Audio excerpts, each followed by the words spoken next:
ইমামদের নিয়ে রাজ্য ওয়াকফ বোর্ডের বৈঠক, নাম নথিভুক্তর জন্য হেল্প ডেস্ক খুলল ওয়াকফ বোর্ড। ট্রাইব্যুনালে আবেদনের জন্য সাহায্য করবে ওয়াকফ বোর্ড। ট্রাইব্যুনালে আবেদনের জন্য সাহায্য করবে ওয়াকফ বোর্ড। ইমামদের নিয়ে রাজ্য ওয়াকফ বোর্ডের বৈঠক, নাম নথিভুক্ত করার জন্য হেল্প ডেস্ক খুলল ওয়াকফ বোর্ড। বিভিন্ন বিরোধী বলুন অবিরোধী বলুন, তারা বলছে ওয়াকফ বোর্ড নিয়ে বিভিন্ন বিভ্রান্ত ছড়াচ্ছে। আজকে আমরা আশ্বাস পেলাম যে 6 মাস তার করতে পারে, তার একটা কপিও আমরা কিন্তু ওয়াকফ বোর্ডের চেয়ারম্যানের কাছে নিলাম। ট্রাইব্যুনালের মাধ্যম দিয়ে হবে এবং যে সমস্ত মুতাল্লি যারা লিস্টে নাম আছে, এসি নাম্বার আছে, তারা নাম থাকা সত্ত্বেও তারা নথিবদ্ধ করাচ্ছে না, তাদেরকে ওয়াকফ বোর্ড ব্যবস্থা নিবে। তাদের যদি তারা না করায় তাহলে 6 মাস জেল এবং 1 লক্ষ টাকা জরিমানা হবে। যে সমস্ত মুতাওয়াল্লিরা তাদের ওয়াকফ সম্পত্তি উমিদ পোর্টালে আপলোড করতে পারেননি, তাদের জন্য ওয়াকফ বোর্ড হেল্প ডেস্ক খুলল এবং আমরা দেখতে পাচ্ছি ওয়াকফের অফিসেও কিন্তু এখানে হেল্প ডেস্ক খোলা হয়েছে। এছাড়া আরও 2 জায়গায় খোলা হয়েছে এবং জেলায় জেলাতেও এ ধরনের হেল্প ডেস্ক থাকছে। আর সেই কারণেই আজকে যে সমস্ত জেলার ইমামরা রয়েছেন তাদেরকে ডাকা হয়েছিল, তাদের মাধ্যমে প্রচার করা হবে যাতে করে সবাই এসে এই হেল্প ডেস্কে সাহায্য নেন এবং নিজেদের যে সম্পত্তি সেইগুলো ওয়াকফে অন্তর্ভুক্ত করার জন্য তারা ট্রাইব্যুনালের কাছে যেতে পারেন। যা বাকি আছে তার মধ্যে অনেক জায়গায় হয়তো কিছু কিছু জায়গায় ভ্যাকেন্সি আছে, মোতোয়াল্লি নেই, সেগুলো আমরা দেখছি এবং ট্রাইব্যুনালে যাওয়ার যা কিছু ব্যবস্থা করার সমস্ত ব্যবস্থা আমরা নিয়েছি। মোতোয়াল্লিরা আমাদের হেল্প ডেস্কে যোগাযোগ করবে, তারপরেই তারা মোতোয়াল্লিরা মামলা ফাইল করবে এবং ট্রাইব্যুনালে অ্যাপ্লিকেশন করলে ট্রাইব্যুনালের অর্ডার যেদিন থেকে হবে সেদিন থেকে 6 মাস টাইম তারা পাবে। হেল্প ডেস্কে অনেকে বলছেন যে ডকুমেন্ট কিছু নেওয়া হচ্ছে না, জাস্ট ডকুমেন্ট তো পিটিশনটা আগে করবে না, তারপর কেস ফাইল হওয়ার পরে তখন যদি কোর্ট চায় যা ডকুমেন্ট দেখতে তখন সেগুলো দেখবে। আগে থেকে তো সব ডকুমেন্ট দেওয়ার দরকার নেই। জেলায় ডোমা অফিসে হচ্ছে, প্রত্যেকটা জেলায় জেলায় ডোমা অফিসকে আমরা ইনস্ট্রাকশন দিয়েছি, সেখানে লোকজন আছে, তারা সমস্ত কালেকশন করে নেবে পিটিশন। শেখ শাহজাহানের মামলার গুরুত্বপূর্ণ সাক্ষী ভোলানাথ ঘোষকে ট্রাকের ধাক্কায় উঠে আসছে একের পর এক প্রশ্ন। কারণ এই ঘটনায় তার ছোট ছেলের মৃত্যু হয়েছে, গাড়ির চালকের মৃত্যু হয়েছে। খালি ট্রাক, স্থানীয়দের দাবি ওই রাস্তা দিয়ে গিয়ে আবার ফিরে এসেছিল, কিন্তু কেন? এখানেই প্রশ্ন। শেখ শাহজাহান মামলার সাক্ষীকে ট্রাকের ধাক্কা, কিন্তু কিভাবে এত দ্রুত পালিয়ে গেল চালক? আজই কোর্টে যাওয়ার কথা ছিল ভোলানাথ ঘোষের, যাওয়ার রাস্তা জেনেই কি কাজে লাগানো হয়েছিল এই সময়টা? সকালের দিকে একেবারে ফাঁকা রাস্তা, যে সময় এই ট্রাক ধাক্কা মারে, তাও কিভাবে উল্টো দিকের লেনে সাক্ষীর গাড়িতে ধাক্কা মারলটা উঠছে প্রশ্ন। জেলে থেকেও শেখ শাহজাহানের বিরুদ্ধে সাক্ষীকে হুমকির অভিযোগ, আজকের ঘটনার সঙ্গে এর কি কোনো যোগসূত্র আছে?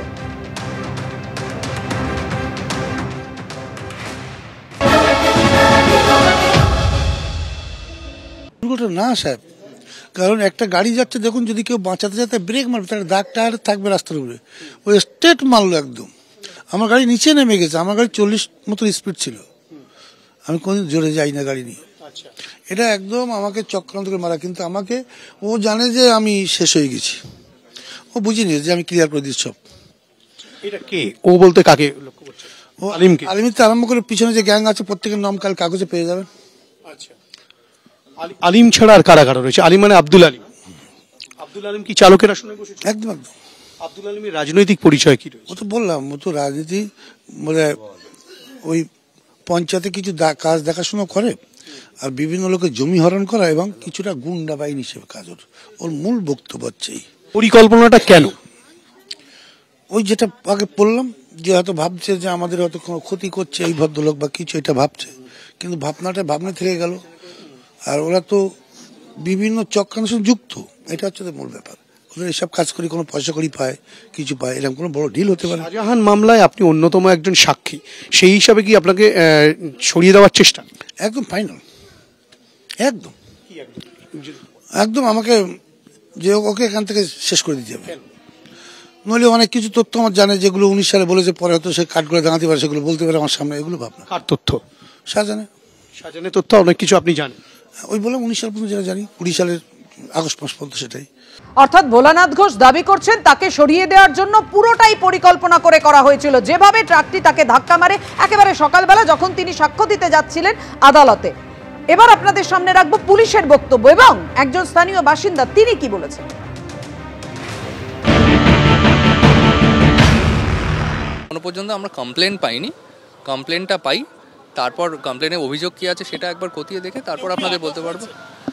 এক্ষুনি আমি কমপ্লেন পাওয়ার পরে আপনাদের আপডেট দিতে পারবো, এক্ষুনি আমি এর থেকে বেশি কিছু ইয়ে করতে পারবো না। আমরা এখনো পর্যন্ত ওনার লিখিত অভিযোগ পাইনি। কি মনে হয় এটা বলা খুব মুশকিল। আমি কমপ্লেন পেলে কমপ্লেনের ওপর বেস করে কেস স্টার্ট হবে, কেসে আমরা ইনভেস্টিগেশনে যা পাবো সেটা আপনাদের আপডেট দিতে পারবো। এই মুহূর্তে প্রাইমারিলি কিছু বলাটা খুব কঠিন। আমরা যখন আসি তখন অ্যাক্সিডেন্ট হয়েছে, আমরা সব বার্তার করলাম। কি দেখলে তখন গাড়ির চালক গাড়িতে থেকে মানে নেমে গেছিল না কি না গাড়িতেই ছিল, এই লরিতে যে ছিল চালাচ্ছিল? না, ও তখন নেমে চলে গেছে। কিসে করে গেছে? ওই এই দিক থেকে ছুটে চলে গেছে। বাইকে না পায়ে হেঁটে? পায়ে হেঁটেই গেছে। আমরা এই পর্যন্ত দেখলাম পায়ে হেঁটে যাচ্ছে, তখন আমরা তো ওই গাড়িতে সবই যারা অ্যাক্সিডেন্ট হয়েছে তাদেরকে বার্তার করছিলাম। না, একটা বিষয় বলুন, সেটা হচ্ছে যে এই গাড়িটা ঠিক কোন দিক থেকে আসছিল, মানে কোন দিকে এসে ধাক্কা মারলো? আপনি তখন কোন জায়গাটায়? আমি যখন আসি তখন অলরেডি অ্যাক্সিডেন্ট হয়ে ড্রাইভার তখন পার হচ্ছে, কিন্তু অ্যাক্সিডেন্ট মুহূর্তটা আমি ছিলাম না। আমি যখন এসে অ্যাক্সিডেন্ট হয়ে গেছে তারপর দেখি ড্রাইভার নেমে চলে যাচ্ছে। একজনই ছিল না দুজন? একজনই ছিল। সে কোন দিকে চলে যাচ্ছে? কলুপাড়ার দিকে যাচ্ছিল। আর তখন এতগুলো লোক তখন কিসে মানে দৌড়াচ্ছিল না হেঁটে হেঁটেই চলে গেল? মানে বাইকে করে গেছে না হেঁটে গেছে গাড়ির চালক? এইখান থেকে বেরিয়ে ও এইদিকে হেঁটে তারপরে ওইখান থেকে গিয়ে ছুটলো। তারপরে আমরা তো ওই যে গাড়িটা পড়েছে ওখানে দেখি একটা গাড়ি পড়ে আছে, তখন ওকে আমরা বার করার জন্যই ব্যস্ত ছিলাম। তারপরে ওকে আমরা দেখি না। বার করার সামনে কে বসেছিল? কে? ড্রাইভার ছিল। ড্রাইভার একাই ছিল? কোন গাড়ির? মানে যে গাড়িটা অ্যাক্সিডেন্ট হয়েছে, মানে ছোট গাড়িটার ড্রাইভার এবং আর দুজন ছিল। আর একজন ওই ভোলা ঘোষ না কি নাম, ওনাকে বার করা হয়েছিল। আর ওদিকে উনি কি পিছনের সিটে ছিলেন না সামনের সিটে? উনি পেছনের সিটেই ছিল। ওই পেছনের সিটে দুজন ছিল আর সামনে ড্রাইভার ছিল। ভোলা ঘোষ কোন সিটে ছিলেন, পিছনের দিকে না সামনে জানেন? পেছনে বাম সাইডে ছিল। আর এই ঘটনায় ভোলানাথ ঘোষের ছোট ছেলে এবং গাড়ির চালকের মৃত্যু হয়েছে। তার বড় ছেলে বিশ্বজিৎ ঘোষ তিনি বিস্ফোরক দাবি করেছেন এটা 100% খুনের চেষ্টা, পুরোটাই চক্রান্ত। দেখুন। আমার ভাই, একটাই ভাই, আজকে বসিরহাট কোর্টে আসার কথা ছিল। ভাইকে বাবাকে শাহজাহান শেখের যে ওই যে ঘটনা ছিল না, সিবিআই মামলায় হেনা তেনা ইডিকে মারধর, ওর যে কার্যকলাপ, ও সাক্ষী ছিল আমার বাবা ভোলা ঘোষ। ও কোর্টে আজকে ডেট ছিল, আসছিল, সেই গাড়িকে চক্রান্ত করে মেরে দিয়েছে। শাহজাহান শেখেরই কথায় এখন ওই এলাকায় মুসলিম শেখ আর সবিতা রায় এই দুজন চক্রান্ত করে আলিম বলে, যেটা আমি এখন থেকে খবর নিলাম, ড্রাইভারটার নাম নাকি আলিম ছিল, গাড়িটা নাকি লাউখালি ছিল। ওই লরিটা ওরা কিছু দূর আগে থেকে ওয়াচ করছিল যে গাড়ি এরকম টাইমে আসতে পারে, কোর্টের উদ্দেশ্যে যেতে পারে, সেই উদ্দেশ্য করেও সেই সময় ওরা গাড়িটাকে দিয়ে অ্যাটাক করেছে। ইচ্ছা, সম্পূর্ণ ইচ্ছা। এর আগে থেকেও বিভিন্নভাবে হুমকি দিয়েছিল মারার জন্য। ওদের থেকে ওদের বিভিন্ন লোক দ্বারা হুমকি, যে শাহজাহান শেখের ওখানে একটাই রাত চলে, শাহজাহান শেখ। পঞ্চায়েত সমিতির সভাপতি সবিতা রায়, নেজাট পঞ্চায়েত সমিতির সভাপতি সবিতা রায়, আর মুসলিম শেখ হচ্ছে সহ সভাপতি। এই দুজন শাহজাহান শেখের সম্পূর্ণটাই র্যাকেট চালাচ্ছে ওখানে। মানুষের অত্যাচার, মানুষের ভয় দেখানো, মানুষের চুপ করানো, সবকিছুই ওরাই চালাচ্ছে। কোনো দুর্ঘটনা না, খুন, 100% খুন। সরাসরি শাহজাহান শেখের ইন্ধনে মুসলিম শেখ আর সবিতা রায়। মুসলিম শেখ, সবিতা রায়।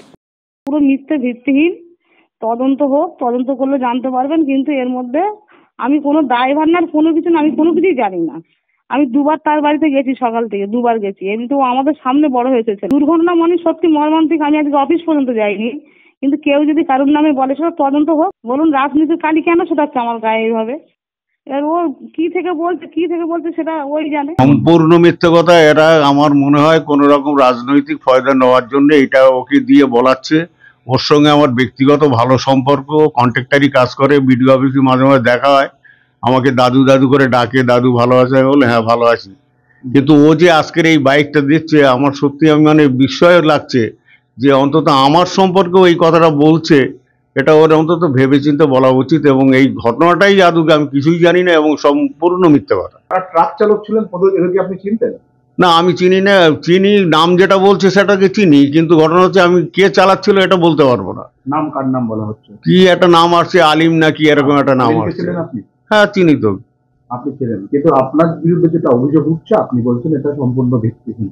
একদম ভিত্তিহীন, একদম এর কোনো সত্যতা নেই। আর সত্যতা যাচাই করুক না, একটা মৃত্যু তো মানে আপনার দলের একাংশের কোনো হাত থাকতে পারে? এখন আমি আন্দাজ করলে কি বলবো, না হলে ভাই এরকম হচ্ছে কেন? বিশেষ করে ভোলা তো টিএমসি পার্টিটা করে, তাহলে এটা হঠাৎ আমার নামে এইসবগুলো ছড়াচ্ছে, এইসবগুলো তো মানে ভিত্তিহীন। এগুলো তো আমি তো বুঝতে পারছি না, নিশ্চয়ই কোনো রকম চক্রান্ত করে এটা করছে। যেহেতু আমি রাজনীতি করছি, আমি কি রাজনীতি না করলে ওদের যদি ভালো হয় সেটা করছে। তা আমি এই 66 বছর বয়সে আমি এসে লোকের মার্ডার করবো, লোকের খুন করবো, এই রাজনীতি আমার জীবনে আমি শিখিনি। আর যেন মালিক যেন না শেখায়। এখানকার জেলের ভিতরে থেকে তৃণমূলের নেতারা ফোন ইউজ করে, যেদিন যেটা খেতে চায় সেদিন খায়। অন্য কয়েদিদের সূর্যাস্তের আগে ডিনার নিতে হয়, এরা রাত্রিবেলা 9টা 10টা 11টা যখন পারে ডিনার নেয়। এবং যত রকম ছবি আছে দেখতে পায়, স্মার্টফোনও এদের হাতে দেওয়া আছে।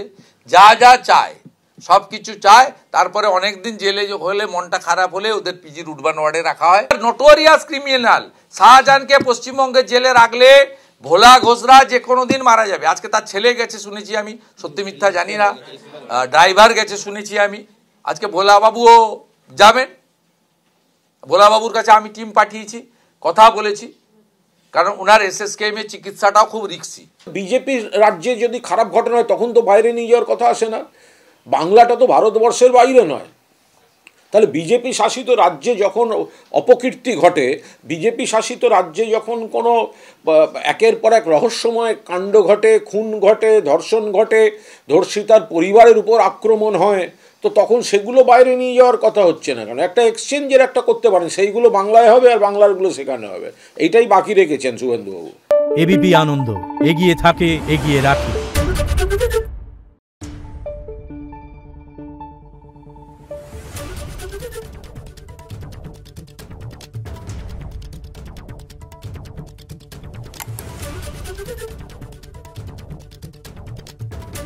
Thank you.